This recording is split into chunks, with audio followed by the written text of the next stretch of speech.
नमस्कार, बहुत स्वागत है आपका हमारे स्पेशल कवरेज में। आपके साथ मैं हूं अंशिका पाठक और मेरे साथ मौजूद है डिफेंस एक्सपर्ट जनरल प्रकाश पंजीकरण जी। सर, आपका बहुत स्वागत है न्यूज 18 पर।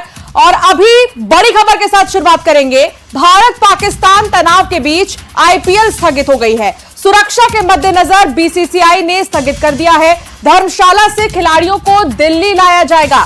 पंजाब में सभी आईएएस अधिकारियों की छुट्टियां रद्द हो चुकी हैं। इंडियन ऑयल की लोगों से पैनिक न होने की अपील की गई है। तो दूसरी तरफ सभी आउटलेट्स पर पेट्रोल डीजल उपलब्ध रहेंगे, ऐसा इंडियन ऑयल का बयान आया है। भारत ने ईरान को पहलगाम हमले की जानकारी दी। पहलगाम हमले में पाक कनेक्शन की भी जानकारी दी गई है। ईरानी डेलीगेशन को पाक परस्त आतंकियों के सबूत दिए गए हैं। आतंकी खतरे को साथ मिलकर खत्म करेंगे। ईरान का यह कहना है कि जो आतंकी खतरा है उसको साथ मिलकर खत्म करेंगे। सीमा पर आकाश मिसाइल सिस्टम की तैनाती बढ़ा दी गई है। अब तक की ये बड़ी खबरें हैं और एक और बड़ी खबर आप तक पहुंचा देते हैं। बीसीसीआई ने आईपीएल को स्थगित कर दिया है। सुरक्षा के मद्देनजर बीसीसीआई ने इसकी घोषणा की है और अनिश्चितकाल के लिए आईपीएल को स्थगित किया गया है। बड़ी खबर आप तक पहुंचा रहे हैं। फिलहाल ये बड़ा फैसला सुरक्षा के मद्देनजर लिया गया है। इसकी घोषणा की गई है कि अभी अनिश्चित काल के लिए आईपीएल को स्थगित कर दिया गया है। हालांकि सुरक्षा के मद्देनजर जो है ये बड़ा कदम उठाया जा रहा है। तो दूसरी तरफ लगातार भारतीय सेना की नजर बनी हुई है हर गतिविधि पर। सेना के अधिकारी लगातार मॉनिटरिंग कर रहे हैं। मीटिंग और बैठकों का दौर चल रहा है। तो दूसरी तरफ कई ऐसे इलाके हैं जो सीमा से सटे हैं जहां पर अलर्ट जारी कर दिया गया है। फिलहाल घुसपैठियों को लेकर जानकारी जो मिल रही है उस पर एक जल्दी से रिएक्शन में डिफेंस एक्सपर्ट से ले लेती हूं। प्रकाश जी, घुसपैठियों को लेकर सांबा सेक्टर जो हमेशा से ही संवेदनशील रहा है। देखिए, सांबा सेक्टर जो है एक्चुअली हमारा शुरू हो जाता है, वहां से आईवी सेक्टर हमारा शुरू हो जाता है। तो उसके थ्रू पहले भी होता रहा है, लेकिन अभी जो हुआ है बड़ी अच्छी बात यह है कि जो आपका न्यूज बता रहा है कि उनको न्यूट्रलाइज किया है। तो ये बड़ी अच्छी बात है कि न्यूट्रलाइज हुए। पहली बात, एक बड़ी खबर ये भी आ रही है कि हरियाणा के अंबाला में ब्लैकआउट के निर्देश दिए गए हैं। अभी भी ब्लैकआउट के निर्देश मॉर्निंग के समय में प्रकाश जी? ये मेरा ख्याल है कि ये पुराना होगा या अभी दिया हुआ कि आज रात को आप लोग ब्लैकआउट करिएगा। पहले तो बात दो चीजें मैं बताना चाहूंगा। बड़ी अच्छी आपने दो ब्रेकिंग न्यूज दी है। पहली बात, ये सरकार के को मैं साधुवाद देना चाहूंगा और बीसीसीआई को कि उन्होंने आईपीएल मैच को बंद किया। ये बहुत अच्छी बात है क्योंकि जहां पर होने वाला था ये बराबर ये it was possible for Pakistan to come at a time. So good thing it has been stopped. अब दूसरी बात, जब आप जंग लड़ रहे हैं तो इस तरह का आप करेंगे तो आपका अगर एक दो चार ड्रोन भी आ जाए तो इतनी कैजुअलिटीज हो जाएंगे कि आप मुंह दिखाने के लायक नहीं रहेंगे। तो ये बड़ी अच्छी बात है। दूसरी बात ये कि अगेन साधुवाद इसके लिए है कि वो 27 जो हमारे एयरपोर्ट हैं वहाँ पे आवाजाही बंद कर दी गई है। सुरक्षा के लिए हिसाब से ये बहुत अच्छा है क्योंकि पहला अटैक जो होता है, जैसे आपने कल शाम को देखा होगा, पूरा अटैक जो लाइन जो हमारे बॉर्डर के साथ हुआ है, पूरे के पूरे जहाँ जहाँ एयरपोर्ट हमारे हैं, मिलिट्री एयरपोर्ट, उसके ऊपर हमला था। अभी जैसे आपने दूसरा देखा अम्बाला कैंट में उन्होंने बोला कि भाई ब्लैकआउट होनी चाहिए। क्यों होनी चाहिए? अम्बाला में भी हमारा बहुत बड़ा हमारा एयरबेस है। तो इस एरिया में अगर इस तरह की हम प्रिकॉशन ले रहे हैं, बहुत अच्छी बात है। अच्छा, पंजाब का जो पूरा एरिया है जो स्पेशली बॉर्डर से सटा हुआ है, यहाँ पर अमृतसर में भी ब्लैकआउट के लिए कहा गया कि सायरन को लेकर अभी वापस से जो है ट्रेनिंग देना शुरू कर दी गई है। चंडीगढ़ में भी, चंडीगढ़ में पंजाब के 10 मंत्री ऐसे हैं जो इमरजेंसी सेवाओं का दौरा करेंगे। उनका ये कहना है कि जो इमरजेंसी सेवाएं हैं वो कितने ज्यादा पुख्ता है वहां पर वो देखेंगे। इसको भी थोड़ा समझाइए कि जो पाकिस्तान से सटे राज्य के जो इलाके पड़ते हैं वो कितना संवेदनशील इस वक्त है। अच्छा, ये आपने अच्छा प्रश्न किया है। ये मैं बताने वाला था। आप देखिए शुरू से, अगर आप नॉर्थ से देखिए तो पहले कश्मीर, जम्मू एंड कश्मीर फिर जम्मू हुआ। उन्होंने हमला कहाँ करने की कोशिश करी? कश्मीर में। वो नहीं हुआ उनका सक्सेसफुल। दूसरा उन्होंने कहाँ किया? कल रात को ऑलमोस्ट दिवाली थी जम्मू में। जम्मू एयरपोर्ट है, आपको मालूम है, बड़ा जरूरी है। उसके बाद फिर उन्होंने कोशिश किया, नीचे आ गए जो हमारा एयरफोर्स का बेस है वहाँ पर भी नहीं कर पाए। जो कंप्लीट जो आपने जो एरिया दिखाई, जो सुबह जो हम न्यूज में दिखा रहे थे, वो 15 के 15 एरिया वो है जहाँ पर कि हमारे मिलिट्री ठिकाने हैं, जिसके ऊपर जबकि एयरफोर्स किसी वो मैप भी है। वो मैं कहना चाहूंगी वो मैप भी जरूर दिखाएं एक बार। जो इलाके, जम्मू के इलाके के वो मैप जरूर दिखाइएगा जहां पर अलग अलग इलाकों में, ये तो पाकिस्तान में कहां पर हमले हुए वो ये है वो इलाका। सर, इसको आप डिफाइन कर सकते हैं? बिल्कुल।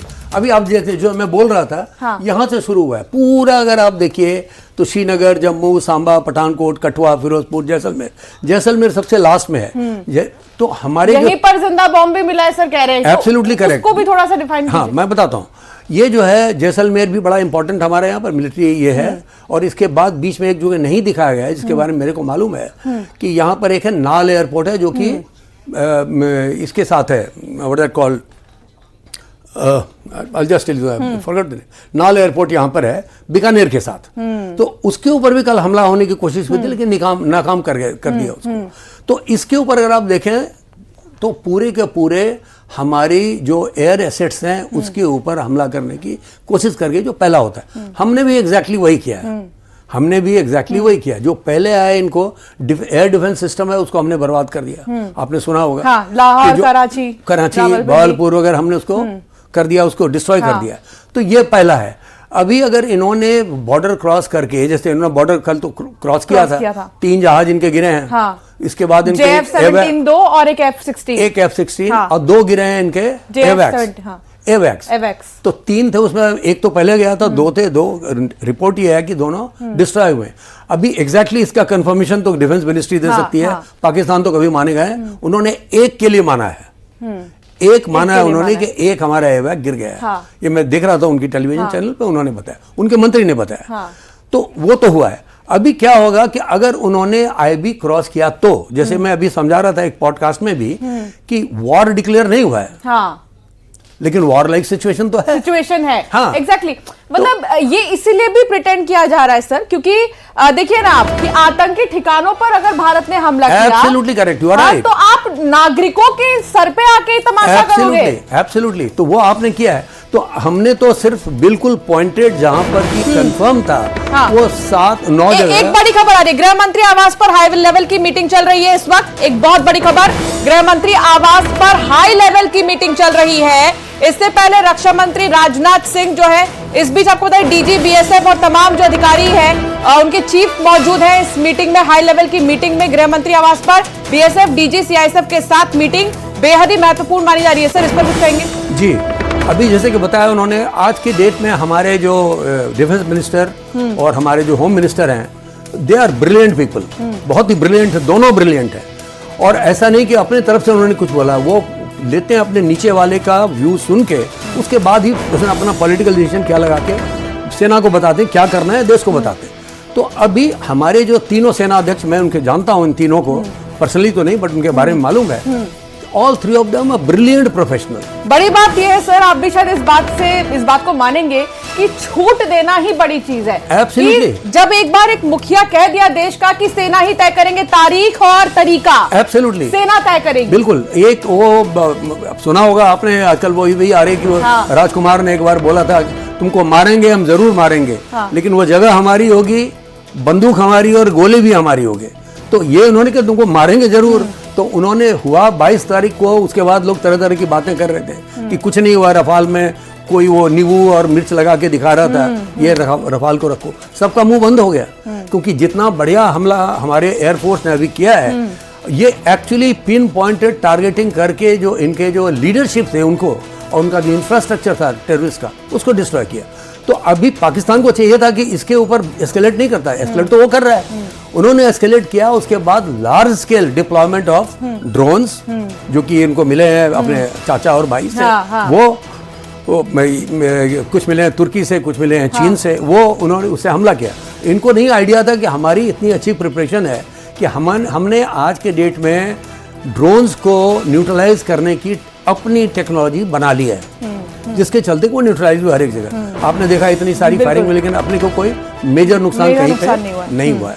तो ये है बड़ी बात। ये सर, यहाँ पर जो नागरिक है जम्मू में, आप उन्हें शायद सुने भी होंगे, जब उनके हम सुबह बाइट्स दिखा रहे थे तो उनका यही कह रहा था, ये तो दीवार है, घर की दीवार है, टूट के फिर बन जाएंगे। बिल्कुल सही। लेकिन जो नुकसान आतंकियों ने हमारा किया है, हमें उनका नुकसान करना ज्यादा जरूरी था। बिल्कुल सही बात है। और अभी जैसे आपने दूसरा प्रश्न पूछा, ये बड़ा मायने रखता है कि हमारे गृह मंत्री जी ने पूरे टॉप जितने भी हमारे जो फोर्सेस हैं, जो हिंटरलैंड देखती हैं, जैसे बीएसएफ, हमारा सीआरपी, पूरे जितने हैं, उन लोगों को, सीआईएसएफ वगैरह को सबको बुला के, तो उनको जो ब्रीफ किया उन्होंने, ये बहुत बड़ी बात है, क्योंकि मेरा अपना ये ख्याल है कि हमारा सबसे बड़ी कमजोरी हमारी हिंटरलैंड की है। हिंटरलैंड की है कि अभी ये टाइम है कि जबकि लोग डिस्ट्रॉय कर सकते हैं हमारे जो हमारा जो सोशल कोहेशन है उससे, अगर उसका डिस्ट्रक्शन हुआ तो वॉर फाइटिंग किसी भी कंट्री के लिए बहुत मुश्किल हो जाता है। अब वो लोग कोशिश करेंगे निश्चित रूप से। देयरफॉर व्हाट द गृह मंत्री साहब ने जो अभी उनको बुला के बताया, ये बहुत बड़ी बात है। और इससे क्या हो कि हिंटरलैंड अगर कंट्रोल रहेगा तो वॉर फाइटिंग तो ये बहुत बड़ी बात आप कह रहे हैं कि अगर इंटरलाइन कंट्रोल रहेगा तो फिर हर स्थिति से निपटने के लिए हमें और ताकत मिलेगी। जी, बिल्कुल सही बात है। अजय जैन भी हमारे साथ है, डिफेंस एक्सपर्ट, उनसे भी एक सवाल कर लेते हैं। अजय जैन जी, मौजूदा समय में जो हालात इस वक्त बन रहे हैं पाकिस्तान और भारत के बीच में, कैसे देख रहे हैं आप? मौजूदा समय में जो हालात हैं, अभी जैसा कि अपडेट मिल रहा है कि दिल्ली में राजनाथ सिंह जी तीनों सेनाओं के अध्यक्षों से मीटिंग कर रहे हैं, सीएसजी भी साथ में, उधर गृह मंत्री भी बीएसएफ और सीआईएसएफ के डीजी को बुला के बैठक कर रहे हैं।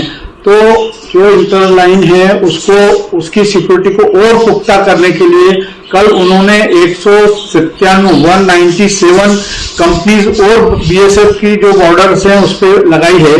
तो इस तरह से उसको और पुख्ता कर रहे हैं ताकि इन्फिल्ट्रेशन ना हो, बाहर से आने वाले फिदाइन हमले करने वाले। पाकिस्तान अब ये कोशिश करेगा कि वो छोटे छोटे ग्रुप्स में अंदर आदमियों को भेजे, अपने आतंकियों को, और वो यहाँ पे डिस्ट्रॉय करें। तो उसको पुख्ता करने के लिए ही आज भी गृह मंत्री जी ने जो मीटिंग बुलाई है, और पाकिस्तान की जो बाकी हालात देश के साथ चल रहे हैं, इंटरनली और इंटरलाइंस में अगर हम मजबूती दिखाएंगे और लगातार कोऑर्डिनेशन करके चलेंगे तो वो हमारे लिए ही अच्छा है। और प्रकाश जी भी हमारे साथ जुड़े हैं। अजय जी, प्रकाश पंजकर सर हमारे साथ है, जनरल हैं और डिफेंस एक्सपर्ट ये भी हैं। प्रकाश जी, एक चीज और हम डिस्कस जो अभी कर रहे थे, वॉर शब्द जो बहुत ज्यादा चर्चा में है कि क्या वॉर की शुरुआत हो चुकी है, क्या वॉर अभी होने वाली है, या क्या समझे हम, क्योंकि स्थितियां तो ऐसी ही नजर आ रही हैं। रशिया और यूक्रेन को हमने देखा तो हमारे जहन में बस चुका है कि मिसाइल्स हैं, ड्रोन्स हैं, हमले हो रहे हैं तो वॉर है। वेल, ऐसा है कि वॉर डिक्लेयर नहीं हुआ है। हाँ। और डिक्लेयर कब होगा या नहीं होगा, मैं कुछ नहीं कह सकता हूं। क्योंकि अगर आपने देखा होगा 1962 that was a war, 1971-65 there was war, it was declared by government of India. और जो अभी का जो अगर आप देखिए, जब कारगिल युद्ध हुआ था, Kargil was never declared a war, उसको डिक्लेयर नहीं किया वॉर उस समय, लेकिन it was a war, we lost so many people, हम लोगों ने कब्जा किया जो हमारा चला गया था उसको। तो अभी का समय यह है कि अभी भी वॉर डिक्लेयर हुई नहीं है, और ये 100% सरकार के ऊपर है कि कब वो डिक्लेयर करते हैं वॉर। जब वो वॉर डिक्लेयर होगी तो उसका इम्प्लीकेशन ये होगा कि तब डिफेंस फोर्सेस दूसरे ढंग से अपने आप को उसमें अप्लाई करेंगे। अभी क्या जो हम कर रहे हैं बेसिकली हमारा रिएक्टिव है, कुछ हद तक हमारा जो हम कर रहे हैं, जो ऑफेंसिव हमारा है, वो हम लोग बहुत लिमिटेड लेवल पे उसको रख रहे हैं।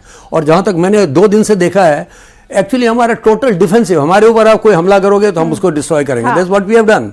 हमने किसके ऊपर हमला किया? हमने टोटली उसके पहले जो भी हमारे टेररिस्ट कैंप थे उसके ऊपर हमला किया। That was on 7th night. इसके पहले हमने कुछ नहीं किया उनको।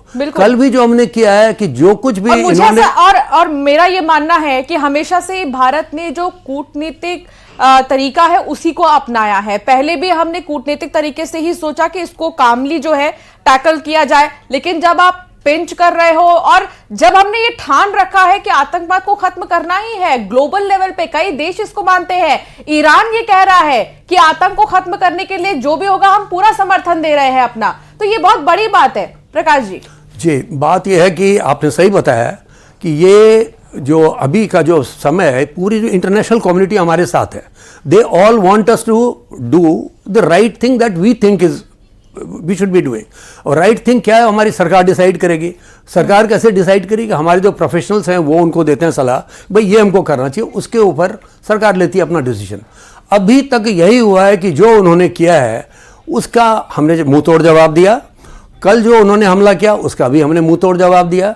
जो लाइन ऑफ कंट्रोल के ऊपर जहां पर कि वो लोग फायरिंग कर रहे हैं और हमारे लोगों का डेथ हुआ है, वहां पर भी हम मुंह तोड़ जवाब दे रहे हैं। लेकिन अगर आपको ये बोल सकता है कि साहब आपने एयर अटैक एक ही बार में क्यों नहीं किया, नहीं, ऐसा नहीं होगा। जो वॉर प्लानिंग है इस तरह से होगी, जब सरकार डिसाइड करेगी कि हमने वॉर में जाना है तो जो हमारे प्रोफेशनल्स हैं वो उसका करेंगे हिसाब किताब के कैसे क्या। ताकत की भी थोड़ी बात कर लेते हैं कि हथियारों के तर्ज पर किसके पास कितनी ताकत है। तो हमने देखा प्रकाश जी, अजय जी, हमने देखा कि हमारे पास हमारे सुपर हीरोज हैं। राफेल, जब शुरू में आतंकी ठिकानों पर हमला किया गया तो राफेल का इस्तेमाल किया गया, मिग का इस्तेमाल किया गया, और हमने देखा और भी अभी समर का भी जो है, समर की भी चर्चा बहुत ज्यादा हो रही थी। अजय जी, आपका क्या मानना है, हमारे हथियार, हमारे पास कितने अच्छे आधुनिक हथियार हैं, आधुनिक तकनीक से लैस हथियार हैं जो दुश्मनों को मुंह तोड़ जवाब दे सके? देखिए, पिछले दिनों के जो हालात है उसमें भी पूरी विश्व समुदाय ने इसको देखा है, और जैसा समय समय पर हम समीक्षा करते हैं तो हमारे जो हथियार हैं, आज हम विश्व की चौथी सबसे बड़ी सामरिक ताकत हैं। तो विश्व की चौथी सामरिक ताकत बनना इतना मजाक है, इतना हंसी खेल नहीं है। और आज से पहले सन 2014 के पहले की बात को अगर छोड़ दें तो 2014 के बाद निरंतर हम अपग्रेडेशन की तरफ गए हैं।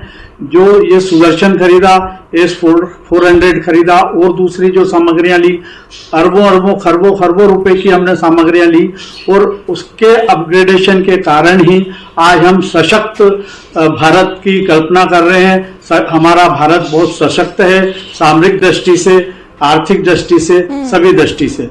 दूसरी बात मैं कहना चाहूंगा कि पाकिस्तान के पास आपने देखा जो भीख में मिले हुए उसके ड्रोन थे, भीख में मिले हुए उसके विमान थे, सब फुस्सी बम साबित हुए। हमारी सुरक्षा व्यवस्था ने, हमारी रक्षा पंक्तियों ने, हमारे सुदर्शन ने बिल्कुल सबको हवा में ही मार गिरा। हमारी हो रहा है प्रकाश जी, सुदर्शन को सुरक्षा कवच कहा जा रहा है, कुछ इसके बारे में बताइए ताकि हमारे देश के नागरिक ये जाने कि हमारे जो सेना के जवान है, सबसे पहले तो बहुत नमन है उन्हें जो दिन रात लगे हुए हैं, और मैं तो दिल से उन्हें नमन कर रही हूं, और जितने बार उनको नमन करे, धन्यवाद करे, वो कम ही होगा, क्योंकि आज वो जाग रहे हैं, इस वजह से हम सो पा रहे हैं। इसीलिए प्रकाश जी, हथियारों को लेकर बताइए। मेरा ख्याल है कि कर्नल साहब ने बड़ा बढ़िया बताया। हाँ। कि हमने अपग्रेडेशन किया। 2014 तक तो हमारी बुरी हालत थी। हाँ। 14 के बाद से अभी 24 तक, 25 तक हम लोगों ने इसमें बहुत बढ़ोतरी करी है, और बहुत अच्छे से अच्छा जो हमको सूट करता है वो हमने खरीदा है। और हथियार खरीदना एक बात है, उसको एब्जॉर्ब करना बड़ा इंपॉर्टेंट है कि उसको कैसे आप इवेंचुअली तलवार से तो कोई सिर्फ जीतता नहीं है। आपके पास तलवार है तो युद्ध नहीं जीतेंगे, जीतेंगे तभी अगर वो तलवार आपको ठीक चलानी आती है तब। जी। उस हालत में मैं कहूँगा कि हमारी फौज ने जो भी अभी सामान मंगाया है उनको अच्छी तरह से, जो सुदर्शन आपने बताया, ये सब चीज़ें बहुत अच्छी तरह से हमने आत्मसात करी है, जिसके चलते आपने उसका असर देखा कि कल इन्होंने इतना कोशिश किया, 15 जगह पे हमला किया, लेकिन हमारा कोई नुकसान नहीं हुआ। और यही तो है हमारे जाबाज हथियार, हमारे हीरोज, हमारे सेना के जवान। जी, सही बात है। बिना हिम्मत हारे, कॉन्फिडेंस के साथ आंख में आंख मिलाकर दुश्मनों से बात कर रहे हैं। बहुत शुक्रिया प्रकाश जी, आपने अच्छी बातें की और आपने जिस तरीके से आपने हमें समझाया टेक्निकल चीजों को, बहुत अच्छा लगा। बहुत शुक्रिया अजय जी हमारे साथ जुड़ने के लिए। Thank you very much.